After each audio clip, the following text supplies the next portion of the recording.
Yesterday, I was involved in a car accident, truck accident actually, that involved me running head first into a Jersey barrier after traveling 75 miles per hour. Now, I'm grateful to God, and what I'm about to say to you now is not legal advice. So I know some of you might think that because I'm a lawyer also, that I'm giving you legal advice. I'm not telling you what to do. I'm just going to share with you what I did.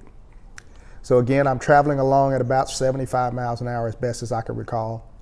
I have a blowout, and in the effort to try to at least gain control of the truck, it started flipping and flopping because one of the tires was gone. And so I'm going sideways, two wheels. Suddenly I go in a right degree, 90-degree turn and head directly across the other paths of traffic. Now, if you know me, you know I drive in the left lane or the next to the left lane. And I go across the other traffic. No one hits me. Everyone avoids me. And I hit directly head first into a Jersey barrier. Now, once I realized what was going on and everything had stopped, of course, I felt the pain. That was a high-speed crash. I saw the hood crumpled up towards the windshield, so the engine, all that stuff was all smashed up. And when the police arrived and the people who stopped their cars to help me, they asked me if I wanted to go to the hospital. And so what I told them was I wanted to be checked out, but I needed to get somebody to take me to church. Now, as a lawyer, I would tell you 100 times when I have my lawyer hat on, that's what I have it on today. Sometimes it's a lawyer hat, sometimes it's a pastor's hat. When I have my lawyer's hat on, I tell people always immediately freeze where you are, let them move you and take you to the hospital, get every test they can possibly do so we can identify any issue so none crop up later, the next day, the next week, or even a year later that we weren't aware of. Get MRIs, CT scans, every scan they have, CAT scans, all of it. But I wanted to go to church. And part of the reason I wanted to go to church was because God had laid a message on my heart. And so I didn't preach about the accident, but he had given me a message that was part of a series that we're doing. But the other reason was we are a group of believers that are endeavoring to be church. And when Jesus said, I'm going to build on this principle, the principle that I'm the Son of God, that I'm the Messiah, I'm going to build my church and the gates of hell will not prevail against it. The word he used was not a religious word. Church was not a religious word. And so he used a Greek word to describe who we are to be today. And so we are endeavoring to be church. And in his explanation of it, in his direction to the disciples, what he said was, I need you to be my group of believers, my group of disciples who are bringing heaven to earth. And so you'll note that he always sent his disciples out and he told them exactly what to say, exactly what to do. You go to this place, you heal them, and then you tell them these words, say precisely, and he'd give them instructions. That was an example he did.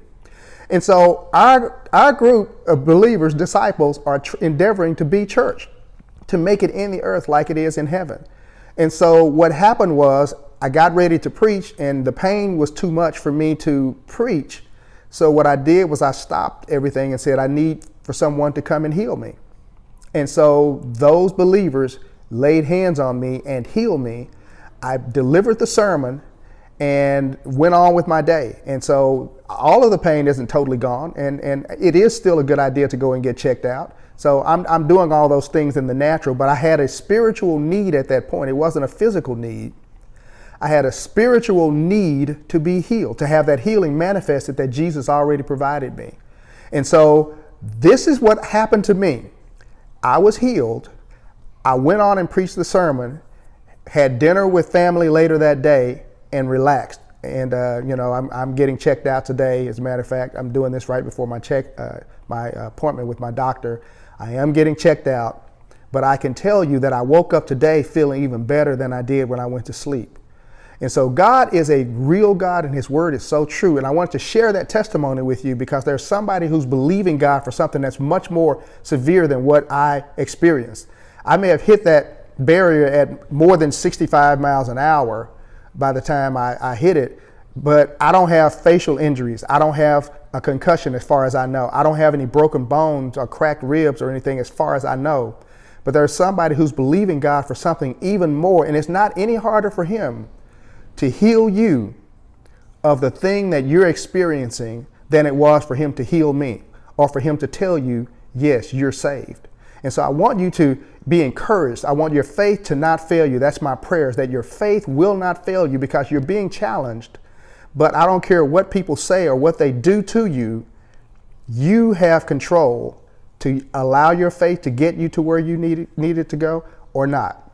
And so even if you feel that you're failing, keep your faith in him. Don't ever let your faith go. Don't ever let your faith go. And so, church, if you're out there and you're listening to me, church is not the organization. Church is not the building. Church is the group of disciples, people who want to be disciples, not Christians, not believers, not followers, so to speak, but people who really are dedicated to learning about how to make it in the earth like it is in heaven, and then doing what he said do.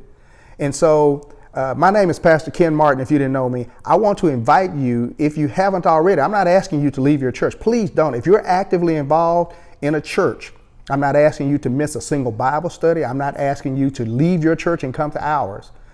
But if you're interested, if you're actively interested, then I invite you, join us on Tuesday night for Zoom Bible studies. Join us in person on Sundays. I think this year, this is 2023, we should be in the sanctuary every Sunday, as far as I know at this point, except for Palm Sunday. Feel free to drop in. Feel free to come by. Feel free to catch us online. You can catch us online every day of the week. So Forest Hill UMC, Fort Worth. There are several Forest Hill churches, but Forest Hill UMC, United Methodist Church, in Fort Worth is our church. And I invite you to come and join us online. I mean, I prefer having a large online presence, even to people in person, though I know nothing replaces in person. Follow us, check us out.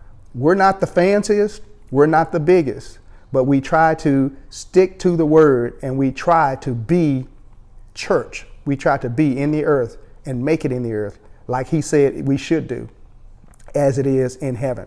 So I invite you to join us. I prefer, if you're on Facebook, please, I've been asking people, I won't say begging. My Facebook following across the church, across personal line, everything, it's everywhere, it's scattered. And we don't have one way to effectively talk to everybody at one time. And so I really ask you, if you could, please find us on YouTube, Forest Hill UMC Fort Worth. Find us on YouTube and start there, so that we can agglomerate, gather together, whatever the right word is, people who are interested in hearing more about church and more about the gospel concerning the kingdom. So if this strikes your spirit as something you may be interested in, you can even quit following me personally. I'm not telling you to do that, but even if that's what it takes, please go and find Forest Hill UMC Fort Worth on YouTube, and I will look forward to seeing you there. May God bless you. May he continue to cause you to increase in wisdom and stature and in favor before him and before men. And may you see and become a true disciples as the evidence of his kingdom is manifested in greater ways in your life. I love you without even seeing you. May God bless you. He has certainly blessed me. Jesus is real. I know the Lord is real to me. That's a song we sing back in the 70s or 80s, one of those things. It was a long time ago. Anyway, God bless you. I'm having a lot of fun. This is a day that the Lord has made. I will rejoice and be glad in it.